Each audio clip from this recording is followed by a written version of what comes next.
دا وخت ما سره اسسټنټ کمشنر چارباغ موجود دی. وایي په داسې تعلیمي ادارو کې د مهمان خصوصي په توګه باندې ګډون کول او دې ته تلل څه احساسات یې په دې موخه باندې؟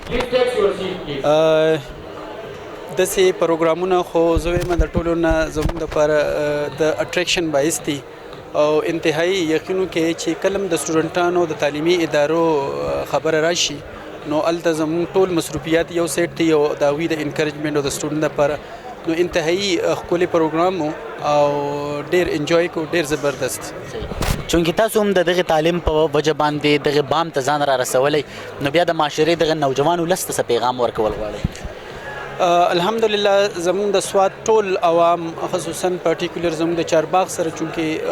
زموږ ډیلینګز دي خو پارټیکولري د سوات د ټول عوام چې دي هغه انتهایی ډېر مهذب شایسته هسټوریکلی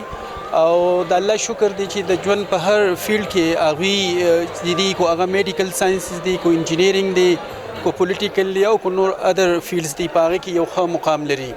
نو زه ټول خپل نوجوانانو ته د سوات دا پیغام ورکول غواړم چې تاسو په صلاحیتونو کې په خوبو کې په